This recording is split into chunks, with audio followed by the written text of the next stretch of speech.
नमस्कार दोस्तों। आरपीएससी ने आज लाइब्रेरियन ग्रेड सेकंड का पेपर करवाया। इस पेपर में मनोविज्ञान के कुल 20 प्रश्न पूछे गए। आज के इस लेक्चर में इन 20 प्रश्नों के अपन आंसर जानेंगे। सबसे पहला प्रश्न, व्यक्तित्व मापन का विषय आत्मबोधन परीक्षण यानी जो टीएटी परीक्षण है मॉर्गन व मुर्रे के द्वारा दिया गया था, वो कैसा परीक्षण है? ये आपसे सीधा सिंपल प्रश्न पूछ रहा है। प्रक्षेपण तकनीक है, व्यक्तिपरक यानी सब्जेक्टिव टेक्निक है, प्रयोगात्मक तकनीक है, वस्तुनिष्ठ तकनीक है या अनुत्तरित प्रश्न होगा। तो देखिए इसका सीधा आंसर था ऑप्शन ए। ये क्या है? एक प्रोजेक्टिव टेक्निक है। Option A will be right answer. देखिए टीएटी हो चाहे सीएटी हो चाहे आपके एफडब्ल्यूएटी हो, ये सारे के सारे जो हैं वो क्या है? प्रक्षेपी तकनीक के उदाहरण है, याद रखिएगा। नेक्स्ट देखिए 82 नंबर क्वेश्चन, निम्नलिखित में से कौन सा एक सामूहिक अशाब्दिक बुद्धि परीक्षण का एक उदाहरण है? देखिए इस बात पे फोकस करना है। सामूहिक पूछा है, अशाब्दिक पूछा है। पहला इसमें ऑप्शन दे रखा है आर्मी एल्फा परीक्षण, दूसरा है पिंटर पेटरसन स्केल, तीसरा है कोहे ब्लॉक डिजाइन परीक्षण और चौथा है आपका रेवन का प्रोग्रेसिव मैट्रिसेस परीक्षण। अच्छा प्रश्न है। देखिए आर्मी एल्फा परीक्षण ये तो बिल्कुल नहीं होगा। ये क्या है? सामूहिक तो है, सामूहिक, और सामूहिक में ये क्या है? शाब्दिक परीक्षण का उदाहरण है। सामूहिक शाब्दिक बुद्धि परीक्षण का उदाहरण है। रेवन का जो प्रोग्रेसिव मैट्रिसेस परीक्षण है वो इसका सही जवाब होगा। ये आपका सामूहिक अशाब्दिक बुद्धि परीक्षण का उदाहरण है। इसका मतलब इसका राइट आंसर क्या होगा? ऑप्शन 4 इसका सही आंसर रहेगा। नेक्स्ट देखिए, क्रिया प्रसूत अनुबंधन का सिद्धांत जो किसके द्वारा दिया गया था? स्किनर के द्वारा। स्किनर के द्वारा जिस पुनर्बलन अनुसूची में प्राणी को प्रत्येक उपयुक्त अनुक्रिया करने के बाद पुनर्बलन मिलता है उसे क्या कहा जाता है? यानी री इन्फोर्समेंट, यानी पुनर्बलन मिल रहा है, लेकिन कब मिल रहा है? एक उपयुक्त अनुक्रिया जब हो रही है, सही अनुक्रिया हो रही है, उसके बाद पुनर्बलन मिल रहा है, इसको अपन क्या कहते हैं? पहला इसमें ऑप्शन है सतत पुनर्बलन अनुसूची, दूसरा है निश्चित अनुपात पुनर्बलन अनुसूची, तीसरा ऑप्शन इन्होंने दिया आंशिक पुनर्बलन अनुसूची और चौथा है परिवर्तनशील पुनर्बलन अनुसूची। तो देखिए इसका सही जवाब क्या होगा? ऑप्शन ए इसका सही जवाब होगा, सतत पुनर्बलन अनुसूची। नेक्स्ट देखिए, शिक्षा मनोविज्ञान शिक्षा का विज्ञान है। यह परिभाषा किसके द्वारा दी गई है? ट्रो की परिभाषा है, पील की परिभाषा है, स्टीफन की परिभाषा है, कोलसेनिक की परिभाषा है। अच्छा प्रश्न है, लेकिन कई बार आरपीएससी इसको पहले भी पूछ चुका है। सही जवाब इसका होगा ऑप्शन 2 पील। देखिए क्रमबद्ध अध्ययन यदि आपसे पूछता, क्रमबद्ध अध्ययन शिक्षा मनोविज्ञान शैक्षिक विकास का क्रमबद्ध अध्ययन है, तब वहां पे स्टीफन का नाम आता। अच्छा प्रश्न है ये। नेक्स्ट देखिए, शिक्षा मनोविज्ञान के क्षेत्र के निम्नलिखित में से किस घटक में सीखने के सिद्धांत, स्मृति, विस्मृति, संप्रति निर्माण तथा समस्या समाधान आदि प्रकरण सम्मिलित किए जाते हैं? तो इसमें देखिए पहला ऑप्शन है अध्यापक, दूसरा है सीखने से संबंधित परिस्थितियां यानी जो आपकी लर्निंग सिचुएशन है ये चीज़, तीसरा ऑप्शन इन्होंने डाला है सीखने संबंधी अनुभव और चौथा है सीखने की प्रक्रिया। तो देखिए ये सारे के सारे क्या हैं? ये सारे के सारे द लर्निंग प्रोसेस होंगे। सीखने की प्रक्रिया है, आप कॉन्सेप्ट बिल्ड की बात कर रहे हैं, संप्रति निर्माण की बात कर रहे हैं, चाहे समस्या समाधान की बात कर रहे हैं, स्मृति भी इसी से जुड़ा है, सीखने के जो सिद्धांत हैं वो भी क्या है? एक लर्निंग प्रोसेस के हैं। तो यहाँ पे सही जवाब इसका ऑप्शन है 4 होगा। अगला देखिए 86 क्वेश्चन, निम्नलिखित में से किस प्रकार के बच्चों की शिक्षा हेतु संवर्धित कार्यक्रम योजना लागू की जाती है? संवर्धित कार्यक्रम, संवर्धित, पहला ऑप्शन है इन्होंने बाल अपराधी है, प्रतिभाशाली है, तीसरा ऑप्शन विशेष आवश्यकता वाले बालक है, चौथा है धीमी गति से सीखने वाले बालक। तो देखिए संवर्धित कार्यक्रम जो होते हैं वो ऐसे बालकों के लिए मतलब किए जाते हैं जो बालक पहले से अच्छी मतलब कंडीशन में है, जैसे प्रतिभाशाली बालक हैं, अब उनको और बढ़ाना है, इसीलिए तो इनका नाम है संवर्धित। तो यहाँ पे सही जवाब क्या होगा? इसका ऑप्शन बी रहेगा, प्रतिभाशाली बालक। ऑप्शन 2 जो है वो इसका राइट आंसर है। अगला देखिए, मिनेसोटा देश जो संबंध परीक्षण है क्या मापता है? अभिरुचि, आत्मसंप्रदय, अभिवृत्ति एटीट्यूड या एप्टीट्यूड, अभिक्षमता। तो इसका सही जवाब क्या होगा? ऑप्शन 4 इसका राइट आंसर रहेगा, अभिक्षमता।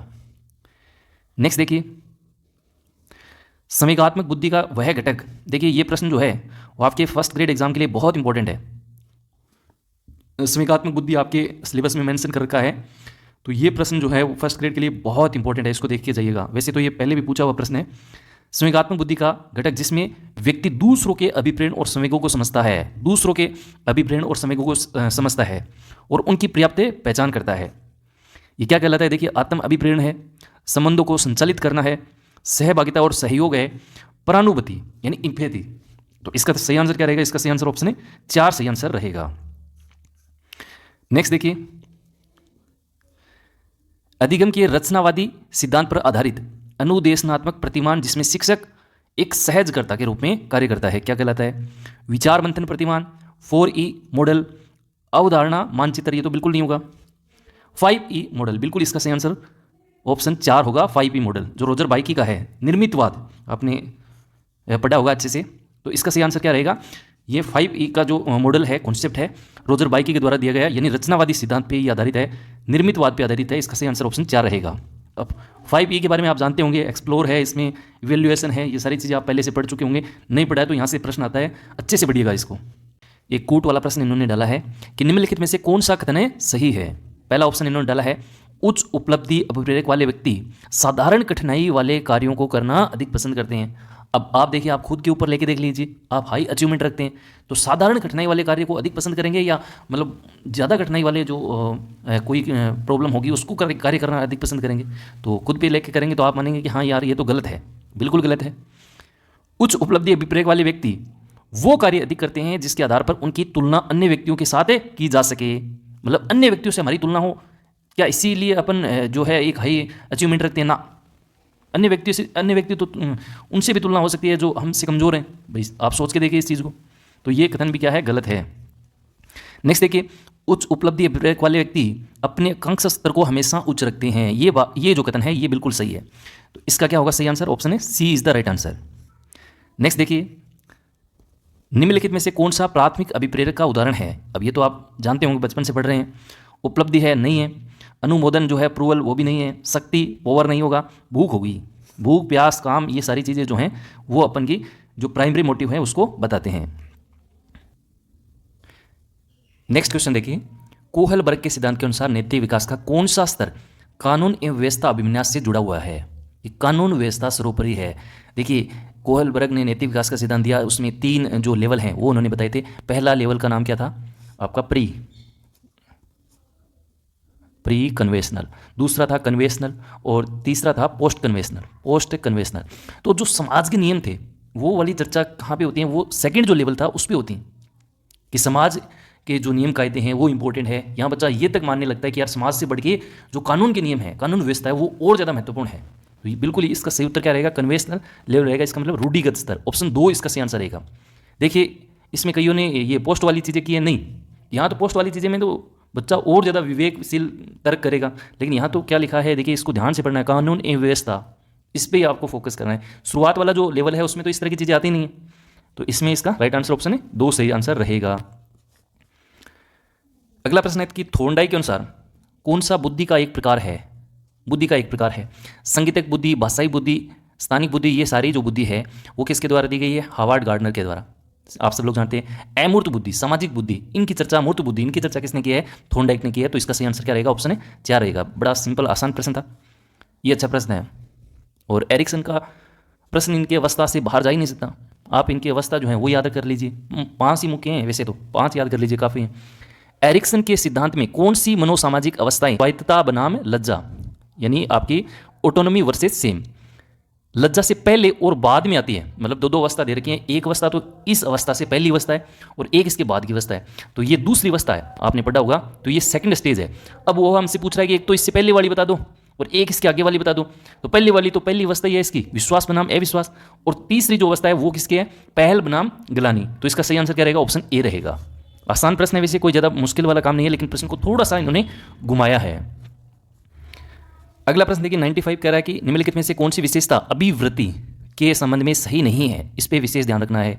अभिवृत्ति, इसका मतलब एटीट्यूड की चर्चा इन्होंने की है।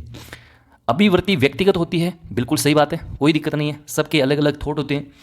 अभिवृत्ति की प्रकृति वातावरण जन्य होती है, इसका मतलब वातावरण पर डिपेंड होती है, वातावरण से अपनी अभिवृत्ति जो होती है, एटीट्यूड होता है, वो बदल सकता है, बिल्कुल सही बात है। अभिवृत्ति सदैव सकारात्मक होती है। भाई साहब, सब देव हम एक जैसे रहेंगे तो इंसान तो भगवान का रूप हो जाएगा, भाई सदैव एक जैसे हो ही नहीं सकता। सदैव वाली चर्चा यहाँ गलत है।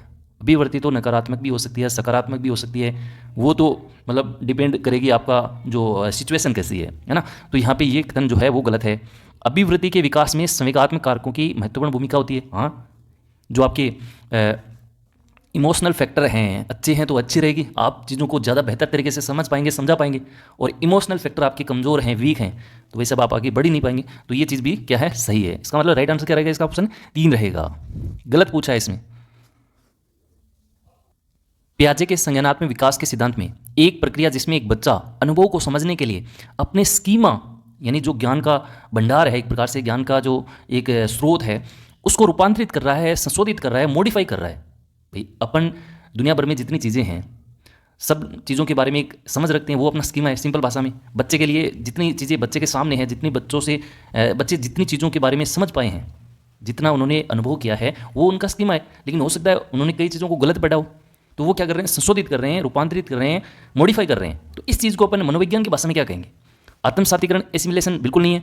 समयधारण, इक्विलिब्रियम, ये भी नहीं होगा। परिपक्वता का कोई मतलब नहीं है। समायोजन, एकोमोडेशन होगा। देखिए एकोमोडेशन में मॉडिफाई शब्द यहाँ आपको मिल रहा होगा और इसमें भी कहीं ना कहीं मॉडिफाई होगा। जैसे रूपांतरित, संशोधित कर रहा है तो मॉडिफाई, ये देखिए इससे भी आप आंसर निकाल सकते थे। अच्छा प्रश्न है। रीट इस तरह का प्रश्न पहले भी पूछ चुका है, ध्यान रखिएगा। इसका उत्तर क्या रहेगा? समायोजन रहेगा, एकोमोडेशन रहेगा। जब पूर्व का अर्जित ज्ञान, अनुभव तथा प्रशिक्षण किसी नवीन ज्ञान को अर्जित करने में बाधक होता है, कमज़ोर करता है, तो इसे क्या कहा जाता है? बड़ा सिंपल प्रश्न है, आप सब लोग जानते हैं। जो चीज़ बाधा देगी नई चीज़ सीखने में, वो हमेशा ऋणात्मक स्थानांतरण या ऋणात्मक अंतरण के अंतर्गत आएगी। इसके कई एग्जाम्पल हम पहले भी देख चुके हैं, जैसे विपरीत गियर वाली बाइक चलाना, तो इसमें भी बाधा हो रही है, तो वो आपका ऋणात्मक अंतरण है। आसान प्रश्न है, ज़्यादा व्याख्या की इसमें कोई जरूरत नहीं है। स्वयं की असफलता के लिए बाहरी कारकों पर जिम्मेदारी डालना कौन सी रक्षा युक्ति है? तो बिल्कुल सीधा सिंपल है। आप अच्छे नंबर लेके नहीं आए, आप दोष दूसरे पे दे रहे हैं कि यार विद्यालय बुरा है, वो टीचर अच्छा नहीं पढ़ाया उसने, टीचर पे दोष दे रहे हैं, तो वो तो प्रोजेक्शन है, प्रक्षेपण है। यदि आपने असफलता पे तर्क देते तब फिर वो युक्तिकरण होता, तार्किकरण होता। लेकिन यहाँ तो आप जो अपनी असफलता है उसका दोष किस पे दे रहे हैं? बाहरी कारकों पर दे रहे हैं, इसका मतलब प्रक्षेपण होगा इसमें। दमन का यहाँ कोई मतलब नहीं है, दमित इच्छाओं का भंडार होता है दमन। अच्छा पेपर है, एवरेज पेपर है, ज़्यादा मुश्किल बड़ा पेपर है नहीं। एक दो क्वेश्चन तो हर पेपर में इस तरह के होते ही हैं। हेंस आइजैक के अनुसार व्यक्तित्व का वह प्रकार जिसमें व्यक्ति में सामयिक नियंत्रण कम होता है, इच्छा शक्ति कमजोर होती है और सामाजिकता का अभाव होता है, क्या कहलाता है? अंतर्मुखी व्यक्तित्व है, स्नायु विकृत व्यक्तित्व है, उभयमुखी व्यक्तित्व है, या मनोविकृत व्यक्तित्व है? तो देखिए इसका राइट आंसर क्या होगा? इसका राइट आंसर ऑप्शन है बी होगा। क्या होगा? न्यूरोस्टिक पर्सनालिटी होगा। सही आंसर 2 रहेगा। देखिए यूंग ने भी अंतर्मुखी बहिर्मुखी व्यक्तित्व के बारे में चर्चा की है, लेकिन हेंस आइजैक ने इन दोनों को एक ही माना है। हालांकि हेंस आइजैक ने 3 चीज़ें बताई हैं, जिसमें अंतर्मुखता बनाम बहिर्मुखता, ये इन्होंने एक शब्द माना है। तंत्रिका वर्सेज, तंत्रिका तापिता वर्सेज सामयिक स्थिरता, जो इस प्रश्न के बारे में चर्चा हो रही है, सामयिक नियंत्रण कम होता है। ये हेंस आइजैक की जो दूसरी स्टेज थी, जो दूसरा इन्होंने प्रकार बताया था, उसमें ये चीज़ें आती हैं। एक इन्होंने अंतिम जो बताया था वो था मनस्तापिता बनाम सामाजिकता। ये चीज़ें आपने पढ़ी होंगी। तो इसका राइट आंसर क्या होगा? ऑप्शन 2 होगा। और आज का लास्ट क्वेश्चन है, व्यक्तिगत विभिन्नता के अनुसार शिक्षा प्रदान करने हेतु अध्यापक बच्चों की विभिन्न क्षमताओं का अध्ययन करने के लिए निम्नलिखित में से किस परीक्षण का उपयोग कर सकता है? मतलब आपकी कक्षा में तरह तरह के विद्यार्थी बैठे हैं, आपको एक अच्छी शिक्षा बच्चों तक पहुंचानी है, चाहे बच्चे कमज़ोर हों या अच्छे लेवल के हों या मीडियम लेवल के हों। आपके पास कौन कौन से तरीके हैं कि प्रत्येक बच्चे के पास अच्छी शिक्षा मतलब पहुंच सके? तो इसमें देखिए बुद्धि परीक्षण, ये एक तरीका हो सकता है क्या? दूसरा है संचित अभिलेख पत्र यानी कॉम्युलेटिव रिकॉर्ड, ये भी एक मतलब आपके पास टूल है। उपलब्धि परीक्षण, ये तीनों ही चीज़ें जो हैं बिल्कुल राइट हैं, जो आपको एक हेल्प करेंगी, जो आपके पास एक टूल की तरह काम करेंगी, जिसको देख के आप व्यक्तिगत विभिन्नता उसके अनुसार एक अच्छी शिक्षा बच्चों तक पहुंचा सकते हैं। तो यहाँ पे ए, बी और सी तीनों ही सही है, तो राइट आंसर ऑप्शन 3 रहेगा।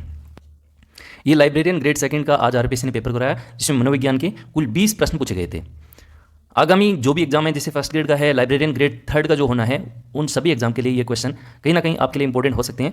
आउट ऑफ 20 में से आपके स्कोर कितना रहा वो आप कमेंट में जरूर लिखिएगा। हो सकता है एक आध क्वेश्चन आरपीएससी अलग मान ले, लेकिन होगा नहीं। जहाँ तक मुझे लगता है सारे क्वेश्चन के आंसर सटीक और सही मैंने आपको बताए हैं। फिर भी किसी भी क्वेश्चन में आपको थोड़ा बहुत इधर उधर लग रहा है तो उसके लिए आप कमेंट जरूर कीजिएगा।